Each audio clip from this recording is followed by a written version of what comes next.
So, good morning to whoever is logged on at this point, particularly good morning to the staff from Haven Home Safe who, of course, dial in religiously for this Zoom broadcast. It's the highlight of their week, as I like to say. And at this point, many of the staff of Haven Home Safe are now falling off their chairs, roaring with laughter.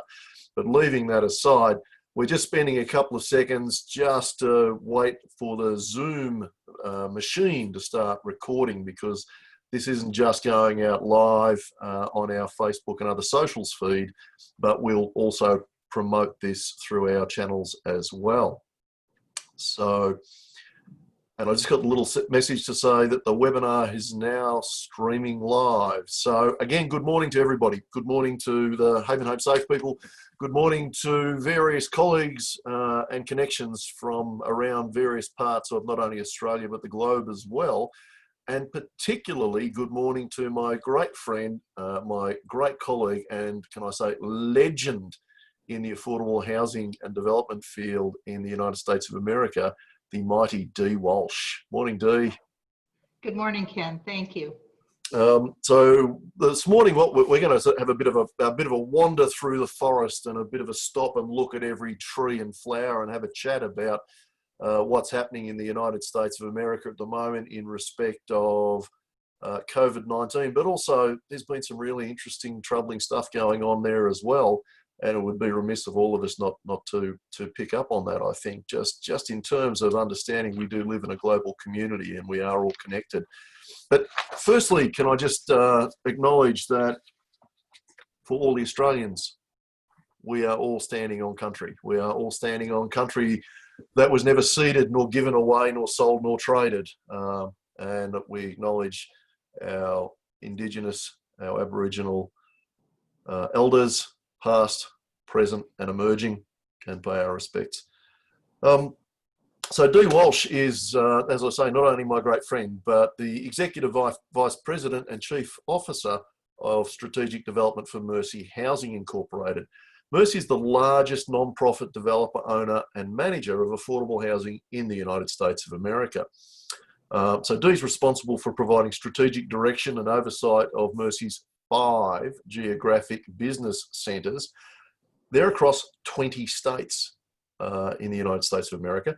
So those 5 geographic business centres are based in San Francisco, Seattle, Chicago, Denver, and Atlanta. And the Mercy Community Capital, which is a federally certified loan fund, is also managed from there. The business centres deliver the organisation's real estate development, resident services, fundraising activities, a whole bunch of stuff. So Dee joined Mercy Housing following working for the Network for Oregon Affordable Housing, or NOAA as it is known, where she was the Chief Operations Officer. Prior to that, she was at Housing Partnership Network as the Executive Vice President for Network and Corporate Affairs for Housing Partnership Network, which is, as for those of you who followed these Zoominars will know that HPN is a network that provides services to 100 high-performing affordable housing associations around the United States. But Dee is probably best known, I think, for her amazing work, her 22 years with an organisation in Portland in Oregon called REACH, where she was their Community Development's Executive Director, and directed the organisation's housing development, property management work, facilitated a merger, created nationally recognised resident services and neighbourhood revitalisation programs, and is known as an absolute guru in community development. And I'm going to ask Dee to talk about some of the principles and elements of that she brings to her work as we get along. I might also add that intelligence obviously runs in the Walsh family. Dee's son Matt just received his PhD for stuff that would explode my head if I tried to even think about it. But Dee also holds a certificate in achieving excellence in community development from Harvard University, a master's degree in urban planning from the University of Washington.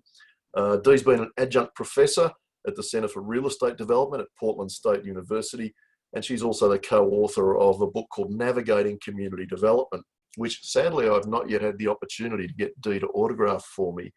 And she's a renowned writer in this sector. And of course, Portland, Oregon, for the Australians, you might not immediately understand where it is.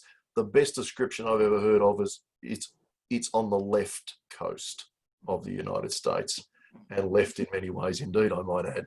So Dee, welcome. Thank you for coming and joining us today. Thank you very much, Ken. I do have one correction, though. Yep. When you introduced me as being nationally famous, when my son was 12, he described me as being semi-nationally famous. He said, people who do what you do know who you are, but no one else does, Mom.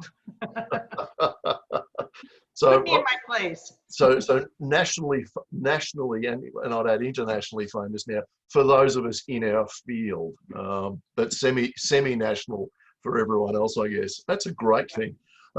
Dee, it would be remiss of us not to talk about the biggest thing that's going on in the United States and around the world today, apart from COVID-19, and perhaps getting prominence because of COVID-19 in a sense as well. And that was the murder of George Floyd in Minneapolis. The outpouring of grief and rage has been astonishing to see. And, you know, it's reminiscent of, was it the 91 riots in LA where Rodney King had been savagely beaten. And I think then, of course, the legendary civil rights movements in 1968 in the US and the Freedom Bus, which we also had elements of here in Australia, which is not well known. You know, our Indigenous leaders also had a freedom ride around the country, but was not reported by the media, sadly, at the time. So, you know, so we've had demonstrations here too. We've had, you know, with our small population, Aboriginal people make up 2% of our population, but more than 35% of those incarcerated. And the depredation, the disadvantage, and the poverty in Aboriginal communities is a national disgrace. But worse, we've had 432 Aboriginal people die in custody since a Royal Commission about people dying in custody in 1991. And not a single person has been held accountable in the courts for that, which is deeply troubling. So that's a bit of our experience. You're living this in the United States, Dee. What's your take on it? I have to say that as of 2 weeks ago, it was almost as if the pandemic was not an issue. It was so pushed into the background over the outrage and concern over the police violence in Minneapolis and elsewhere in this country. I know for our employees and our residents, folks took this really hard. I mean, the fact that it was televised and it was so brutal, it just had such an impact on everyone, black or white or brown. And so we held a series of phone discussions with our staff, listening sessions, really just to give people an opportunity to talk about how it impacted them. And of course, it's doubly bad that in the United States, the people who are suffering from COVID are those who primarily are people of color, by and large, much greater percent in relation to their population. So I think that provided some outlet and some healing, but it's really made a lot of organizations and individuals think hard about what they're doing themselves and what their organizations are doing to address racial inequities. And I know at Mercy Housing, it's certainly front and foremost on our agenda. We have been talking about it a lot in the last year, but this is really moving it up to the top of the list. And I think it's interesting in that one of the papers I wrote about community development leadership featured 12 longtime community development leaders who got their start in the civil rights movement. And I got a call this week, or an email from a person at a national organization in the US saying, we would like you and Bob to talk about your paper on leadership because we're struggling with how do we lead in these tumultuous times. And we want to learn from the people who had to do it in the 60s and the 70s. So in some ways we've come full circle, and it's not a good circle. You know, hopefully you would hope that we had progressed past this place where we are, but sadly we have not made the progress that needs to be made.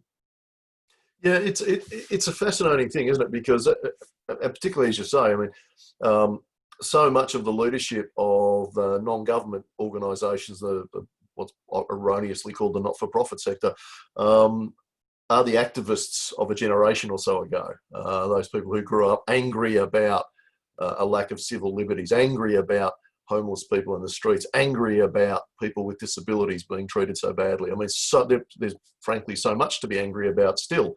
One wonders whether our next generation of leaders will be the people who are out marching in the streets in these demonstrations today. And, can I just say, I kind of hope that's true. But in those, I wonder if in that passage of time between the civil rights movements, the anti-Vietnam War movements, those moratoriums that happened here in Australia and also, and most famously, of course, in the United States, that created a generation of people baying for change. The environmental movement now and things like Black Lives Matter and the demonstrations that are coming from that, I wonder if we will see a new crop of people who come not from I wish to join the sector because of a sense of outrage, but it's my profession, but a group of people who come from a sense of outrage and say, I will make this my profession. And I think, equal measures of both will make us a much stronger sector. So I absolutely agree with you. And I think what we have to really be smart about is sort of the departing generation over the next decade is how do we open the doors so that all the voices that need to be heard can be heard and can attain a leadership role in our organizations? Because that's really, truly where you're going to see the change implemented. Yeah, so this is going to take me in an entirely different direction than where I thought we might go. We'll get back to this too. But one of the things that our organisation has done of recent times is create what we call a credo. And a credo really aims to bridge that, what I've often thought of as a yawning chasm between purpose or mission and then strategy and then business plan and then action plans, because they're all about the what we're doing. They're almost never about the why or the who. And if the people who work for us are the people who achieve the what, the business plan, the action plans, and all the other things, it behoves us, I think, to understand why. Why do they want to do that? What is it that drives them? What is it that they bring to the job when they turn up every day? Who is it that they are as people? And in defining and capturing and developing our credo, when we spent almost 2 years talking to all of our staff about what is it that makes them come to work every day? What is it that they see about this organisation that might be different from others? One thing that came out, and we eventually captured it in our credo, is we come from a place of strategic activism. We are activists. Now, we might wear suits, although I'm not at the moment. We might wear ties. Actually, I never do. But we go and we talk the talk with the policy enablers and the policy makers, and we do all the things that we need to do in modern organisations. But at the end of the day, we're activists because we're out there trying to change fundamentally wrong things in our civil society and indeed to make our society civil. Anyway, we could go on about that forever, Dee, and we won't, but I'm really interested to find out more about Mercy. We know it's the largest in the US. You've got how many units? We have 25,000 units and about 320 properties. But actually what you're talking about really does go right to Mercy's core in our beginning. We were started by the Sisters of Mercy in Nebraska, of all places, who were sisters who were working as legal aid attorneys. And I don't know if you have a similar structure in your country, but they're lawyers who are working for very little money to represent people with less money. And they were working with tenants who were living in really substandard housing. And one of the sisters came back to the convent one day and said, to the other sisters, we can do better than this. We need to own the housing. We need to manage the housing. And that was really how we started. And then we grew both through mergers and through acquisitions and through our own development over the last 37 some years. And what's cool about Mercy, and I've been in this field my entire life, and I do feel that no matter what organization you're with, your mission is really your values and your true calling. The sisters really infused a sense of values for our work that always keeps the residents front and center. And they never let us lose sight of that. And we're not a religious organization. We're a private nonprofit organization, but we have that spiritual history and base, and we have involvement of sisters on our board of directors today, that allows us to promote that same kind of thinking. And what we do with our new leaders in our organization is that they go through a 2-day foundations in leadership class, which really helps them learn about the values that the sisters had when they started us. And I think that's a really special thing about our organization. And I think it's made a difference in how we work with the residents in our housing. Yeah, it's a fascinating thing, and I'll be keen on your take on this as well. You know, I often describe, you know, almost every NGO in Australia, regardless of whether it's in environmental or social, or whether it's with homeless people or affordable. I mean, pick a subject. But it almost always seems to have started with a group of angry people sitting around someone's kitchen table over a glass of wine or a cup of coffee saying, have you heard about this? This is outrageous. Someone should do something about this. And usually there's a gap, there's a lull in the conversation, because you realise, the people sitting there realise, actually no one's going to do something about this. And that's the test, isn't it? Because then someone will pipe up and say, actually, I will do something about this, or we will. And then you start a movement. And then you start, and so many, you know, almost every NGO I know of has started in a version of that somewhere. And you know, again, it cuts to outrage. It cuts to, we can be better than this. We can do better than this. In terms of what we can and do better, we've all had a bit of a shock recently with COVID-19. We've all had to change how we operate. Dee, what's that meant for you and for Mercy, and particularly in your role? Because I imagine you would have a fairly distributed way of dealing with people in any event. Yeah, we have an interesting structure that has its pluses and its minuses. And the way I describe it is, it's kind of like the solar system, where our corporate office in Denver is the sun, if you will. And then our planets are our regional offices. And so the corporate center does all the back office. So everything's centralized and in theory more efficient. So, you know, HR, admin, IT, et cetera. And then our customer facing offices out in the field are the ones that are doing the real estate development, the resident services, and the local philanthropy. And so it's a nice combination of services. And what that means is that we have the sophistication in our IT system that our corporate staff just hit the ground running. I mean, we didn't miss a beat when we started to work from home in mid-March. Where we weren't quite as advanced was actually at the property level. And so we had to do a little bit more work there to make it easier for people to work remotely. I thought what you did at Haven was genius, and I've been telling a lot of people about that in terms of setting up the virtual concierge. You know, we were able to handle that pretty well. We put together a couple levels of teams. We had what I called the SWAT team, which is myself, 2 people who run our property management department, and then the person who oversees our personnel, our HR and IT. And we met every single morning for 2 months, just, you know, fire drill, dealing with everything that was coming up, and figuring out what it was we had to do, which was basically create a whole new set of policies and procedures for how we manage our properties on the ground and how we deliver our services.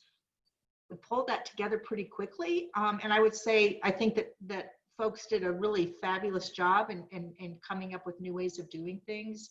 And in some ways it increased the contact with our residents because, and I've heard other folks on your show say this, I mean, we started calling everyone, checking in on them weekly. We raised a ton of philanthropy for food assistance for our residents, which was a big concern initially, especially in the senior buildings. We also raised money for IT, both hardware and for connectivity, for the kids who were having to do homeschooling and didn't have connectivity or tablets and that sort of thing, and also for our seniors. We didn't get enough for everyone because that would be, you know, 40 or 50,000 pieces of equipment, but we were able to take a step in that direction to try to help those people stay connected and keep moving. Yeah, it's amazing. You know, speaking to Mike Hines and to Geraldine in the UK, who you know both of those, watching how organisations sort of pivoted. I think pivot is the new term. It might get not quite the same workout as the word unprecedented, which is being used in unprecedented volume, but certainly everybody's pivoted very quickly to versions of working from home, and then how we react to that. Thank you for your kind words about our virtual concierge too. That's really sparked us now to really think about what else we can do in that space, and I'm currently working on virtual service 2.0 already, because I think there's so much more that we can do in this intersection between sort of artificial intelligence, chatbots, web telephony, human interface, because we now know that almost all of our clients can connect to us that way, which of course is the fascinating thing. For years, we've all sort of said, yes, but we must still not assume that everybody's connected. Well, what we've actually worked out is, well, actually everybody is connected now, or very close to. So this now changes, I think, forever how we think about the capacity of our clients and the way that we can have connectivity with them, and the various platforms that we've chosen to do that. I think one of the things that struck me was with that sort of hub and spoke model that you've got, that it would lend itself to moving from home, also to working from home, perhaps more quickly than other models. But the thing that intrigues me is the buildings. 25,000 units, over about 320 buildings. So that's an average of about 70 something apartments. Is that roughly what you aim for, Dee? Is that your ideal kind of scale? Yeah, for us, we're primarily located in urban areas and suburban areas. We have some rural housing, but not a great deal. And so just not to give a housing 101 finance lesson about how we do it in the US, but the way that we finance affordable housing in the US is probably the worst, most complicated, timely process that you could imagine. And so if you're going to go through all of that trouble, you might as well build a good number of units. And so, in San Francisco, we've got several projects underway that are between 100 and 200 units. Typically, we're more in the 60, 75 unit size. And they can be mixed income, they can be mixed use, but that's really kind of our sweet spot. And then we try to make sure that we have, in addition to our site staff, resident services staff available to the property to provide those sort of supportive and enriched services to the folks. So the question without notice, because that's what I do to people. As you said, you don't want to do a housing 101 on the complexity of trying to get affordable housing in the States, but could you skim across the surface, because it is very, very different from the Australian experience. The Australian experience is that most affordable housing has some level of government subsidy and is run by NGOs, whereas in the States, actually, most affordable housing is run by private companies. Now, they may still be charities and all the rest, but you have CDFIs, you have Section 8 vouchers, you have a whole range of different things that HUD do. What might that quickly, as I say, skating across the surface, look like if you were doing something, say, in San Francisco? Yeah, so I would say, like in the olden days, so pre-1985, you might still get large capital grants from HUD to build either senior housing or housing for disabled people. They provided that. But after Reagan, a lot of those funds just shrunk and disappeared. And so in 1986, a federal tax credit program was created. And so typically the way housing apartment development is financed is there's some private financing, there's some private debt, and then there's low-income housing tax credits where private investors invest in the property, invest equity in exchange for tax credits. And then usually there's a gap there, so you usually have some soft financing from local or state government. Most of the funding for affordable housing in the US is competitive, and there are always way more groups trying to get the funding for the housing than there is funding available. And so you might have a fantastic project and it might take you 2 or 3 years before you get a tax credit award. The tax credits are managed actually by the IRS. The IRS is the biggest funder of affordable housing in the United States, which no one usually guesses that. And they're the biggest subsidizer through the mortgage interest deduction that we get as taxpayers, which is interesting. But it's not an ideal situation because there's such huge need. Now, once you get the housing built, you can also get sometimes vouchers that help subsidize the rent for the residents. So what that usually means is that the resident only has to pay 30% of their income, and the government has a subsidy that subsidizes the difference between whatever that number is and what the rent for the apartment is. But I think only about 6% of folks in the US get those. I mean, it's like winning the lottery when you get a rent subsidy.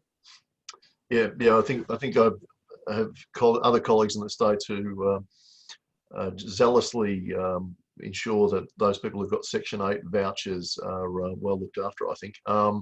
So one of the things, of course, that we've always, well, those of us who are in the trade here, look with enormous jealousy to the United States about is the Community Reinvestment Act, which basically, and I'm going to clumsily explain this for the Australians.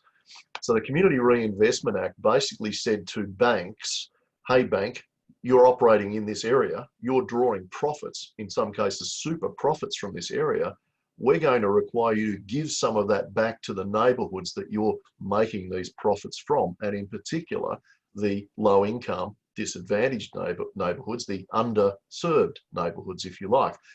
And so those funds are then distributed by community development financial institutions, which are vehicles set up to assist the development of community activities.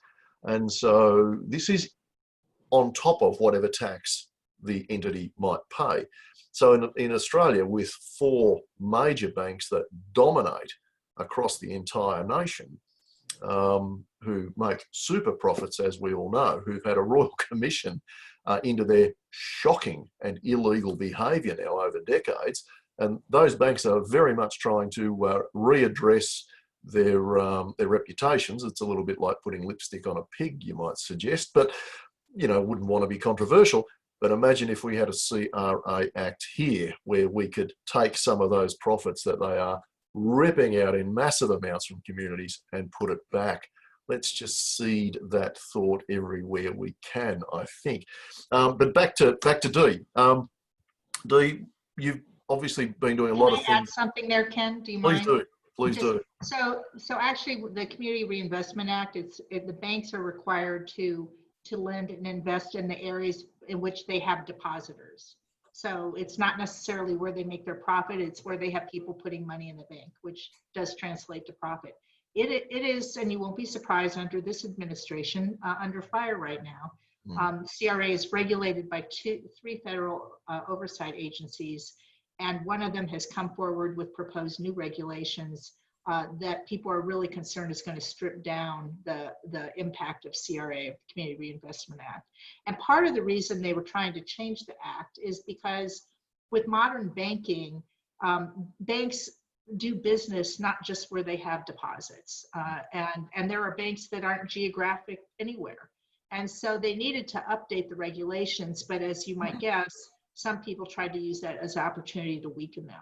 But it's clearly a huge motivator for banks. And banks are very big partners with us, both in terms of lending, investing, and in philanthropy. And I know that isn't something that you have over there, but the Community Reinvestment Act is a lifeline. So if you can rip it off and duplicate, I would recommend it highly. Yeah, we did a very short paper that we sent to Power Housing Australia to see if we could start that conversation. And of course the banks in the US are historically very locationally bound, very geographic, whereas in Australia we've always just had these national entities, a bit like Bank America and Wells Fargo is now, I guess, over there. So Dee, some of the things that are very different is the size and scale and nature of your buildings. What sorts of things in terms of when we're talking about um, how the organisation itself has kind of done reasonably well with the sort of the head office and back office functions. But on the ground, you've got people in your buildings, staff working in those buildings, I assume every day of the week. How has COVID affected their lives in terms of their relationships with residents and just the ability to do the work? Yeah, well, we've definitely had to scale back on our maintenance activities. Now, some states are opening up right now, and so we're starting to be able to do more. But for the last couple months, we've had to cut off anything but emergency repairs. We had a big list of capital improvements that we were planning on doing this year, and we've cut back on all the interior work and have just been focusing on exterior, especially in properties that are occupied by seniors. In terms of our staff, they're still going out to the sites. Food distribution has been huge. I was looking at the numbers of pounds of food delivered in the last 3 months compared to the 3 months of 2019, and it's more than doubled. So people are still at the site. They're still interacting with residents. One of the big things they've been trying to do is to help residents get signed up for the benefits that they might be eligible, because although we don't have as generous of relief bills going through in the U.S. as there are in other countries, say Canada, there have been, extra unemployment benefits and some other things that folks can apply to. But if you speak a different language, all of this stuff can be confusing for anyone. And so a big amount of energy is going into helping folks get those benefits that they are eligible for. Yeah, it's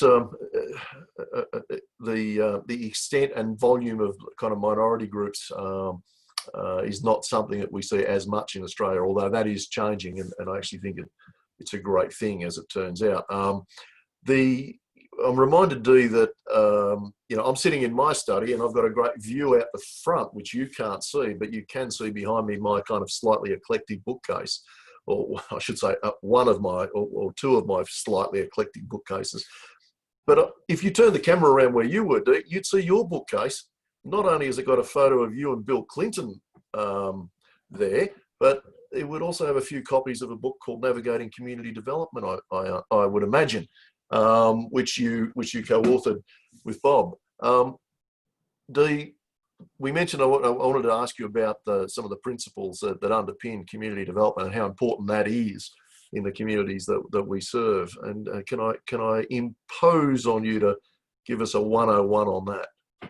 Yeah, I think one thing this pandemic has taught us is that partnerships with other organizations and institutions in the community is more important than ever.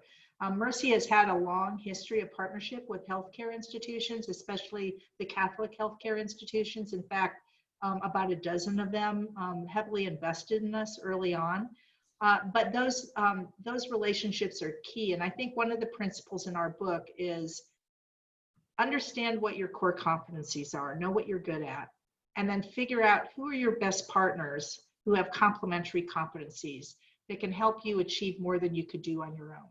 Don't try to do it all by yourself unless you're in a situation where you have no one to partner with. But look into the community and figure out who you can go to help you deliver what needs to be delivered. And that's a key principle to the book. And I think that it's really a key lesson in the pandemic in terms of how we deal with folks who are experiencing a health crisis. Yeah, it's an interesting thing because not only is it a great principle of community development, it's actually a great principle for strategic positioning from a pure sort of business point of view. If you were to read Michael Porter on strategy, he would tell you that the core element of strategy is strategic positioning and then how you deepen your strategic position. So, of course, having the right partners to assist you in your role would absolutely deepen your strategic position, which is something that's very dear to our hearts as well. A good example of that, that came up recently was that we were talking about how we were trying to get laptops and so forth for some of the kids in our properties. And one of our board members was like, isn't that the school's responsibility? And it was like, well, yeah, it is. So maybe we need to beat up on them a little bit more and see what they can come up with, rather than just automatically take it on ourselves to try to help these kids out.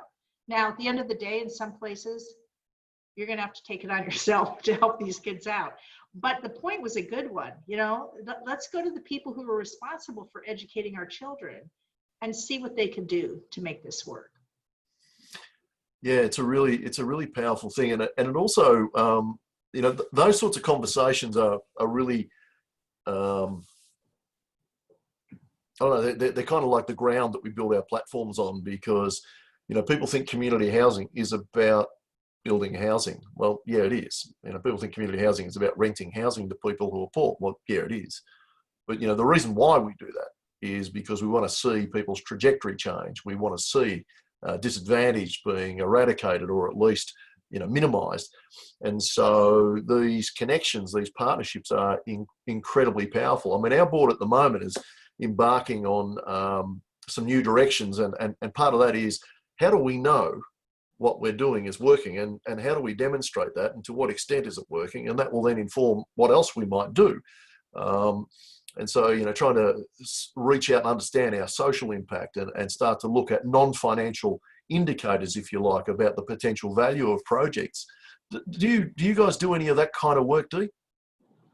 Yeah, definitely. I think that you constantly have to evaluate what you're doing to make sure that it makes sense for both your residents and for your company, and look to see if there's another way to do things better. And again, I think this fits with the principle from the book, but also as a result of the pandemic, we had just completed our new strategic plan, and one of our big goals in the plan was resident agency. And how do we do a better job of engaging with residents to figure out what it is they want, rather than assuming that we know what they want and delivering it. And we were pretty good at the former. We're pretty good at, thinking that our residents needed X, Y, and Z, and then putting together these great programs.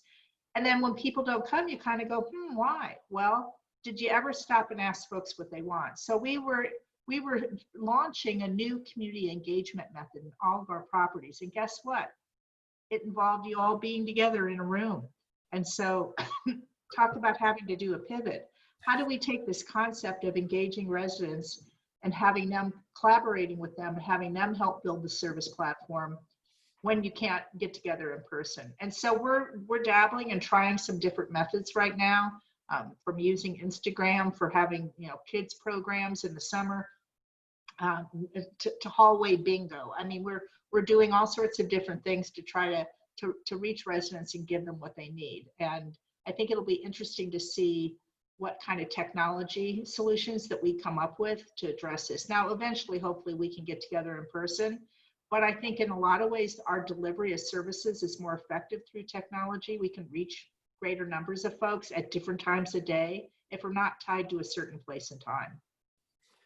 Yeah, I absolutely agree with that. And I think, as a general principle, can I just say I was chuckling when you were saying, you were describing sort of how we used to try and deal with the needs of the broader communities that we serve, because we kind of knew what they wanted, and actually then they stopped turning up, and then we asked them, and it's actually we completely got the wrong end of the stick on this, as it turns out. So I was absolutely chuckling, because my experience working in the Public Housing Authority too many years ago to count to was exactly that. It's a big patriarchal kind of centralist organisation, and actually it hasn't changed that much, as it turns out. So community housing, I think, is a refreshing difference for most people. But we as the COVID washed over us in early March, we reached out to our 633 vulnerable tenants. We're microscopic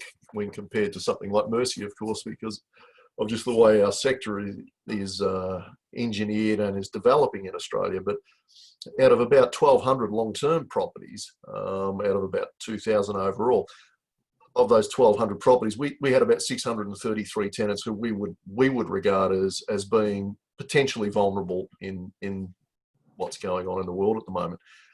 And so we started to reach out to those people, and initially by telephone, to find out how would they, well, would they like us to stay in touch with them? Would they like us to keep them briefed on what's going on? And if so, what would be their preferred platform Do they want us to ring them? Do they want us to email them? Do they want us to mail them something? Do they just want us to keep them up to date on socials? And it was really interesting. Most people actually did have a preference. Most people did want to be kept informed, but you know what? They didn't want us in their face doing it.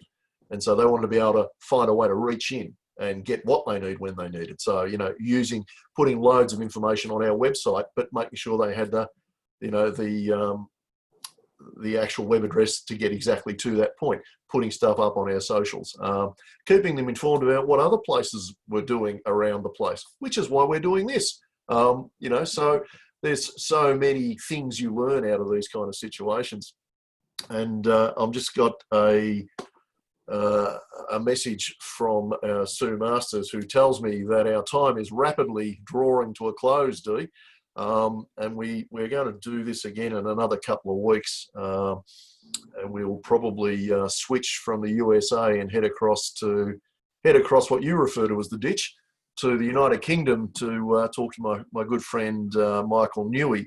But Dee, you'll be pleased to know we have the mighty Alison from MacArthur in our sites as well. Oh, great. Yeah, I saw that you wanted her to instant message you, and I thought, Ken's going to tap Alison. Well, what a lineup to be with. I really appreciate the opportunity to share. And the reason I've been watching these sessions is, even though I know these folks, I learn something every time. And that is the key to really being good at community development, I think, is keeping your eyes and ears open, hearing what others are doing, and then adapt it for your own situation. And there's no shame in stealing good ideas in my book. Absolutely do, yes. As we say, R&D, rip off and duplicate, and to do it shamelessly, I think. Yeah. On that note, Dee, thank you so much for taking some time out of your evening in the wonderful surrounds of Portland. I saw a photo over the weekend of the demonstrators lying on the bridge downtown Portland across the river there, and what a mighty river, but what a fabulous town. And when I get back there, I think I'll just plant myself in Powell's bookstore for about a week, and then I'll come and irritate you. Well, I know they will appreciate the business. Oh, yes, indeed. Thanks, yes, so Dee. thank you so much. I appreciate the opportunity. It's great to talk to you. Bye now. We'll talk Bye. soon. See you.